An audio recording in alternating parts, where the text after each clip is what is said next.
အားလုံးပဲမင်္ဂလာပါဒီနေ့မှာတော့เนาะဒီဘန်ကောက်မှာဖြစ်ပျက်သွားတဲ့မီးလောင်မှုနဲ့ပတ်သက်ပြီးတော့ဒီစဉ်းစားစရာတွေတွေးစရာတွေကိုပြောသွားမှာပါအဲ့တော့အဲ့ဒီအဖြစ်ပျက်ကိုလည်းအခုကြည့်နေတဲ့သူတွေလည်းသိပြီးလောက်ပြီလို့ထင်ပါတယ်ဒါပေမဲ့ဆက်ပြီးတော့မှစဉ်းစားစရာတွေများစွာရှိတယ်ပေါ့နော်အခုထပ်ပြီးတော့တွေ့ရတဲ့အကြောင်းအရာကဒီဘန်ကောက်night club ပေါ့နော်မီးလောင်သွားတဲ့ night club မှာတည်ဆုံးသွားတဲ့သူပေါ့နော်33ယောက်ထိရှိလာပြီဒါပေမဲ့အဲ့ဒီ33ယောက်စလုံးကိုတေစေခဲ့တဲ့အဓိကအကြောင်းရင်းကမီးလောင်တဲ့အကြောင်းရင်းမဟုတ်ဘူးဆိုတဲ့ဟာပေါ့နော်အဲ့တော့ဒီလူ33ယောက်သေဆုံးခဲ့တဲ့ဖြစ်ရပ်မှာတကယ်တမ်းတက်ခဲ့တာကမီးလားဒါမှမဟုတ်လူတိုင်းမမြင်နိုင်တဲ့အရာတစ်ခုလားပေါ့။ဘာကြောင့်သေဆုံးသူအများစုကိုဒီတန့်စင်ကန်းတွေရေချိုးကန်းတွေနော်ပြီးတော့ဒီအရေးပေါ်ထွက်ပေါက်နားမှာအစုလိုက်ပြုံလိုက်ဘာကြောင့်တွေးခဲ့ရတာလဲပေါ့။တချို့ကလည်း gas အနံ့ရတယ်လို့ပြောတယ်။တချို့ကြတော့လည်းဒီလျှက်စစ်ခလုတ်ကနေမီးခိုးတွေထွက်ခဲ့တာကိုမြင်ခဲ့တယ်လို့လည်းပြောခဲ့တယ်ပေါ့။ဒါပေမဲ့နောက်ဆုံးဒီစစ်ဆေးချက်မှာဒီလူ33ယောက်ကိုသေဆုံးစေခဲ့တဲ့အဓိကအကြောင်းရင်းကမီးလောင်နဲ့ဒဏ်ရာကြောင့်မဟုတ်ဘူးဆိုပြီးတော့လည်းထွက်လာခဲ့တယ်ပေါ့အဲ့တော့ဇူလိုင်12ရက်နေ့ဘန်ကောက်မြို့နော်လက်ဖောင်ခရိုင်ကဒီ round beer နဲ့လက်ဖောင်ပေါ့နော်ဒီ night club ပေါ့အဲ့ဒီညကဒီပုံမှန်လိုပဲတချင်းတန်တွေရက်တောက်နေတဲ့သူတွေဒီ live band မှာဖျော်ဖြေနေတဲ့သူတွေနဲ့တချင်းတန်တွေနဲ့စီကားနေခဲ့တာပေါ့နော်ဘယ်သူမှအခုလိုမျိုးမိနစ်ပိုင်းအတွင်းဒီနေရာကပျော်ရွှင်နေတဲ့နေရာတစ်ခုကနေငရဲတစ်ခုလိုမျိုးဖြစ်သွားမယ်ဆိုတာတော့ဘယ်သူမှမထင်ထားခဲ့ကြဘူးပေါ့အဲ့တော့ညတကောင်အချိန်လောက်မှာကြောက်စရာကောင်းတဲ့အဖြစ်အပျက်တစ်ခုဖြစ်သွားခဲ့ပါတယ်အဲ့တော့ဘာတစ်ခုလုံးအမှောင်ကျသွားတယ်ပြီးတော့ပောက်ကွဲတံတွေပြေးလွှားပြီးတော့မှထွက်ပြေးနေကြတဲ့မြင်ကွင်းတွေအဖြစ်နဲ့နော်ပျော်ရွှင်နေတဲ့အနေအထားတစ်ခုကနေပြောင်းလဲသွားပါတယ်အဲ့ဒီထဲက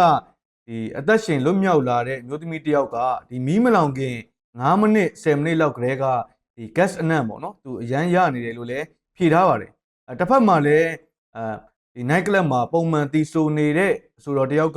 သူ့ရဲ့နောက်ဖက်မှာပေါ့နော်ဒီလျှက်စစ်ခလုတ်ခုံပေါ့နော်မီးခုံကနေမီးခိုးတွေထွက်နေတာကိုမြင်ခဲ့တယ်လို့လည်းသူကဖြေပါတယ်အဲ့ဒီနောက်ရုတ်တဲ့ဆိုင်တစ်ခုလုံးနော်ကလပ်တစ်ခုလုံးမီးပြတ်သွားတယ်တနေရာလုံးအမှောင်ကျသွားတယ်ပေါ့ပြီးတော့ဒီမီးကစက္ကန့်ပိုင်းအတွင်းမှာပဲအဆောက်အုံတစ်ခုလုံးကိုလောင်ကျွမ်းသွားစေခဲ့ပါတယ်လူတွေကများစွာရှိတယ်နော်စီကားနေတယ်ဆိုတဲ့အခြေအနေမျိုးမှာအခုလိုမျိုးအဖြစ်အပျက်ကိုပြန်ချင်းသွားတော့လူတွေကတယောက်နဲ့တိုးဝေပြီးတော့အရေးပေါ်ထွက်ပေါက်ကိုအပြေးလွှားရှာကြပါတယ်ဒါပေမဲ့ထွက်ပေါက်တစ်ခုကစပွဲကြီးတွေနဲ့ပိတ်ဆို့ထားတယ်နောက်ထပ်ဒီထွက်ပေါက်တစ်ခုကတော့မိဖို့ကြောင့်ဘတ်မှာပေါ့နော်ပစ္စည်းတွေအပြည့်ပုံထားတဲ့အတွက်ကြောင့်အသုံးပြုလို့မရဘူးလို့သိရပါတယ်နောက်ပိုင်းမှာတော့ဒီဖျက်ပြေးလွတ်မြောက်လာခဲ့တဲ့ဝန်ထမ်းတယောက်ရဲ့ထွက်ဆိုချက်မှာတော့အရေးပေါ်ထွက်ပေါက်တစ်ခုကိုတော့မှခတ်ထားခဲ့တယ်လို့လည်းဖြေထားပါတယ်အဲ့ဒီအချက်ကိုထိုင်းရဲတပ်ဖွဲ့တွေကတပ်တွေအဖြစ်နဲ့ထည့်သွင်းပြီးတော့စဉ်းစားစရာတွေနော်စစ်ဆေးစရာတွေနဲ့ဆက်ပြီးတော့မှထည့်သွင်းစဉ်းစားနေပါတယ်ကြားရတဲ့လောက်ကတော့ဒီထွက်ပေါက်တွေဘာကြောင့်ပိတ်ထားရတယ်လဲဆိုတော့အရင်တုန်းကဒီမှာဆိုင်မှာလာပြီးတော့မှစားတောက်ကြတဲ့သူတွေထဲကတချို့ကဒီအရေးပေါ်ထွက်ပေါက်ကနေထွက်သွားတယ်ပတ်စံမရှင်းသွားကြဘူးပေါ့နော်ငွေမရှင်းမဲနဲ့ထွက်သွားကြတယ်အဲ့ဒါကြောင့်ဒီထွက်ပေါက်တွေကိုပိတ်ထားခဲ့တယ်ဆိုတော့ပြောဆိုမှုတွေလည်းကြားရပါတယ်ဒါပေမဲ့အရေးပေါ်ထွက်ပေါက်ကိုပိတ်ထားခဲ့တဲ့အတွက်ကြောင့်လူတွေများစွာရဲ့အသက်တွေများစွာအခုလိုမျိုးဆုံးရှုံးသွားခဲ့ရပါပြီအဲ့တော့ဆက်လက်ပြီးတော့ဒီမီးငိမ့်နေပေါ့နော်မီးငိမ့်သက်ပြီးတော့ကယ်ဆယ်ရေးအဖွဲ့တွေအဆောက်အုံထဲဝင်လာတဲ့အခါမှာမြင်တွေ့ရတဲ့မြင်ကွင်းကသူတို့အတွက်စိတ်မကောင်းစရာမြင်ကွင်းဖြစ်သွားတယ်ပေါ့နော်အရန်ကိုရင်နာစရာကောင်းတဲ့မြင်ကွင်းဖြစ်ပါတယ်အဲ့တော့တေဆုံးသူအများစုကဒီတန့်စင်ကန်းထဲမှာအရေးပေါ်ထွက်ပေါက်နားမှာအစုလိုက်ပြုံလိုက်နေလဲကျနေတဲ့အနေအထားမျိုးကိုမြင်တွေ့ခဲ့ရတာပါအဲ့တော့သူတို့ရှင်းပြောရင်သူတို့နေရာမှာဝင်ကြည့်မယ်ဆိုရင်တော့သူတို့ထွက်ပြေးဖို့စူးစမ်းခဲ့ကြတယ်ဒါပေမဲ့ထွက်ပေါက်လုံးဝမရခဲ့ဘူးပေါ့နော်အဲ့ဒီညမှာစုစုပေါင်းလူ90ခန့်အထိခိုက်ဒဏ်ရာရရှိခဲ့ပြီးတော့အဲ့ဒီဖြစ်စဉ်ရဲ့အစမှာတွေကို29ယောက်သေဆုံးသွားခဲ့ပါတယ်ဒါပေမဲ့ဒီအပြင်းထန်ဒဏ်ရာရရှိထားတဲ့သူတွေနော်ဆေးရုံမှာတယောက်ပြီးတယောက်အသက်အန္တရာယ်တွေဆုံးရှုံးလာရတယ်ဆိုတဲ့အနေအထားမျိုးတွေဖြစ်လာခဲ့တယ်ပေါ့နော်သေဆုံးသူအရေအတွက်ကပိုပြီးတော့မှတိုးလာတာပေါ့အစကဒီသေဆုံးသူ29ယောက်ပေါ့နော်အခုအချိန်နေမျိုးမှာတော့32နောက်ဆုံးအခု33ဦးအထိကိုမြင့်တက်လာခဲ့ပါတယ်ဒဏ်ရာရတဲ့သူ89ယောက်ရှိခဲ့ပြီးတော့တချို့ကတော့အခုချိန်ထိ ICU ထဲမှာအသက်အန္တရာယ်နဲ့ကိုဆက်ပြီးတော့မှရင်ဆိုင်နေရတဲ့အနေအထားမျိုးဖြစ်နေပါတယ်တကယ်အံ့ဩစရာကောင်းတဲ့အချက်ကတော့เนาะကျွန်တော်အစကပြောခဲ့တဲ့အချက်ပေါ့เนาะသူတို့တည်ဆုံးခဲ့ရတဲ့အကြောင်းရင်းကမ မီးလောင်တန်ရာတွေနဲ့တိတ်ဆုံးခဲ့ရတာမဟုတ်ဘဲနဲ့တခြားသောအကြောင်းအရာတစ်ခုပေါ့နော်အဲ့ဒါကဒီရင်ခွဲစစ်ဆေးပြီးတော့မှထွက်လာတဲ့ရလဒ်ပါရဲတပ်ဖွဲ့ကတိတ်ဆုံးတဲ့သူ33ယောက်စလုံးကိုစစ်ဆေးပြီးတဲ့နောက်မှာလူ29ယောက်ကမီးလောင်တန်ရာကြောင့်တိတ်ဆုံးခဲ့တာမဟုတ်ဘူးလို့အတည်ပြုခဲ့ပါတယ်သူတို့ရဲ့ခန္ဓာကိုယ်ထဲမှာဒီကာဗွန်မိုနောက်ဆိုက်နဲ့ဆိုင်ယန်နိုက်ဓာတ်တွေပေါ့နော်စိတ်ဓာတ်ငွေတွေကိုတွေ့ရှိခဲ့ပါတယ်အဲ့တော့အဲ့ဓာတ်ငွေတွေက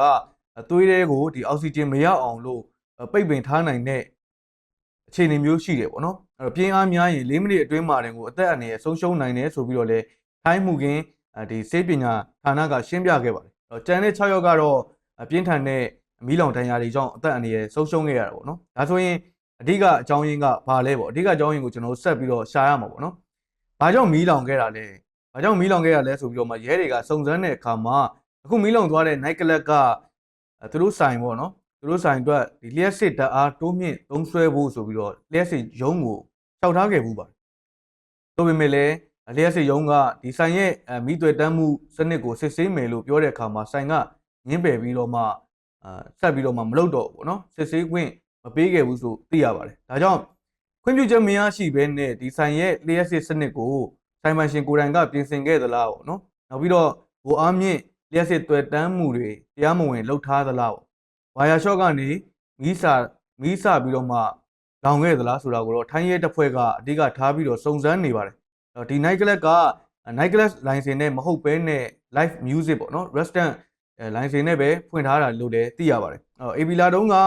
ဒီလုံခြုံရေးစစ်ဆေးမှုတွေရှိခဲ့တယ်เนาะဒီဆိုင်ကိုလုံခြုံရေးစစ်ဆေးမှုတွေလုပ်ခဲ့တယ်အဲ့ဒီအချိန်တုန်းကတော့ရေးပေါ်ထွက်ပေါက်တွေကအဆင်ပြေခဲ့တယ်ဆိုတော့မှတ်တမ်းတွေရှိခဲ့ပေမဲ့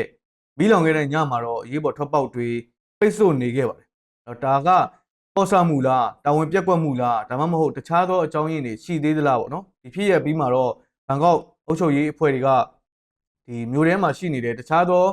ဘီယာဘားနဲ့နိုက်ကလပ်1000ကျော်ကိုလုံခြုံရေးစနစ်တွေပြန်ပြီးတော့မှစစ်ဆေးမယ်လို့ကြေညာခဲ့ပါတယ်လက်ရှိအချိန်ထိတော့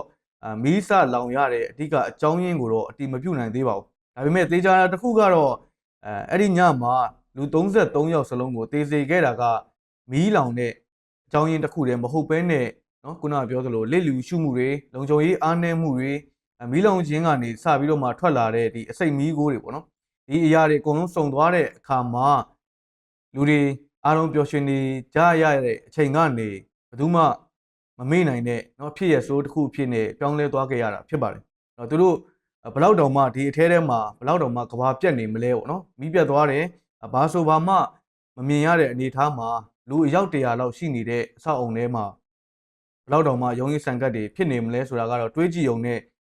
ခြောက်ချားစရာလည်းကောင်းပါတယ်เนาะဘာမှမမြင်ရဘဲနဲ့ပြေးလွှားဖို့ဆိုတာကလည်းအဆင်မပြေဘူးเนาะဘယ်နေရာမှာထွက်ပေါက်ရှိတယ်ဘယ်နေရာမှာအိမ်သာရှိတယ်ဘယ်နေရာမှာဘာရှိတယ်ဆိုတာကိုညမှန်းတက်မိတဲ့သူတွေเนาะပြီးတော့ဆိုင်ကိုလာနေကြသူတွေပေါ့เนาะအားပေးနေကြသူတွေပြီးတော့ main ဝင်ပေါက်နဲ့နီးကပ်တဲ့သူတွေပဲရှောင်းနှင်းဖို့အတွက်စူးစမ်းခွင့်ရခဲ့မယ်လို့ကျွန်တော်ကတော့ထင်ပါတယ်เนาะဆိုင်ကိုလာနေကြသူတွေတောင်မှအခုဒီ amplet ထဲမှာလည်းဖြောပြနေကြတဲ့သူတွေတောင်မှသိဆုံးသွားတဲ့သူတွေရှိတယ်ပေါ့เนาะအဲ့တော့ဆိုင်ကိုလာနေကြသူတွေထဲမှာတော့မှဒီအဆိုင်အတွင်းထဲမှာရောက်နေမယ်ဆိုရင်လွတ်မြောက်ဖို့ရန်ကိုခတ်တဲ့အခြေအနေပေါ့เนาะရန်ရာခိုင်နှုန်းနည်းတယ်ဆိုတဲ့အခြေအနေမျိုးပါအဲ့တော့ကျွန်တော်ဆိုရင်လည်းလွတ်မြောက်မယ်လို့မထင်ပါဘူးအဲ့တော့ကြံဖန်ပြီးတော့တွေးရမယ်ဆိုရင်တော့အခုတေဆုံးသွားတဲ့သူ29ယောက်ကမီးလောင်တဲ့တန်ရာကြောင့်တေဆုံးခဲ့တာမဟုတ်တော့အနှဲငယ်တော့သူတို့တတ်တာခဲ့မယ်လို့တော့ပြောရမှာပါမီးလောင်တန်ရာကြောင့်တေဆုံးခဲ့မယ်ဆိုရင်တော့ပို့ပြီးတော့မှစိတ်မကောင်းဖြစ်ရမှာပေါ့နော်အဲ့တော့ဒီဖြစ်စဉ်ပေါ်မှာအခုကြည့်ရှုနေတဲ့သူတွေကဘယ်လိုမျိုးမြင်ကြလဲဒါကမတော်တဆမှုတတ်ပဲလားဒါမှမဟုတ်လုံခြုံရေးရအစည်းကမ်းတွေကိုလစ်လူရှုခဲ့တဲ့လူတွေရဲ့ပေါ်ဆမှုကြောင့်ဖြစ်ခဲ့တဲ့ဖြစ်ရဆိုးလို့ပဲပြောရမလားเนาะအဲ့တော့ကြည့်ရှုနေတဲ့သူတွေရဲ့အမြင်ကိုလည်းမျှဝေပေးခဲ့ပါအောင်နောက်ထပ်စိတ်ဝင်စားစရာကောင်းတဲ့သတင်းတွေကိုလည်းဆက်လက်ပြီးတော့မှတင်ဆက်ပေးသွားမှာဖြစ်လို့ကျွန်တော် channel ကိုလည်း like and subscribe လုပ်ခဲ့ပေးပါဦး